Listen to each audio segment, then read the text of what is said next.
Assalamu alaikum, this is Rana from Pavilion Corner. 10 years after their 2016 triumph at this very venue, the West Indies returned to Kolkata to kick off their 2026 T20 World Cup campaign against a spirited Scotland side. Despite the West Indies' eventual 35-run victory, the journey to that result was anything but certain, defined by a record-breaking hitting and a bowling spell for the history books. The match began with Scotland winning the toss and electing to bowl, a decision that initially looked genius. The West Indies openers Shai Hope and Brandon King struggled to find any rhythm, crawling to just 33 runs in the power play. It felt like the men in maroon were playing a test match in the shortest format.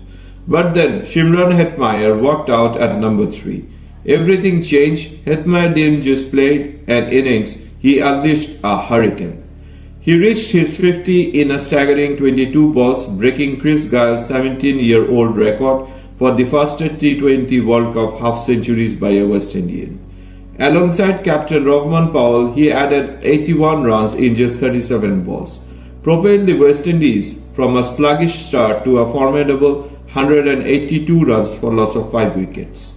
Scotland's chase of 183 runs began precariously, losing early 3 wickets to the West Indies' pace attack. However, captain Richie Berrington and Tom Bruce refused to fold. They put together a magnificent 78-run partnership that silenced the Kolkata crowd. Berrington in particular was clinical, striking 42 of just 24 balls. By the 13th over, Scotland were 115 for loss of 3 wickets, needing just 69 runs from the final 7 overs.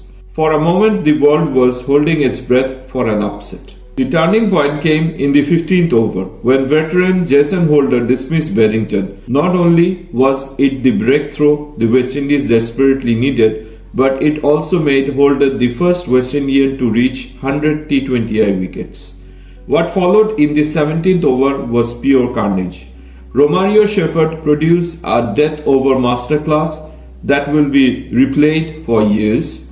He took 4 wickets in 5 balls, including the first ever hat-trick by a West Indian in T20 World Cup history.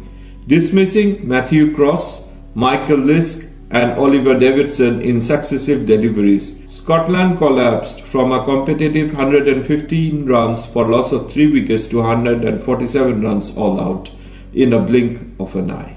In the end, the West Indies walked away with a 35-run win and 2 vital points. While the scorecard shows a comfortable margin, Scotland, a team that only entered the tournament as a late replacement, proved they belong on this stage.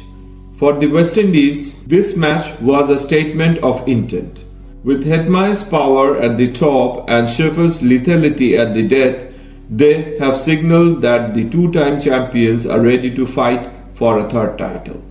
Eden Gardens remain a hallowed ground for Caribbean cricket, and on 7th February 2026 they added another glorious chapter to that legacy. Thank you.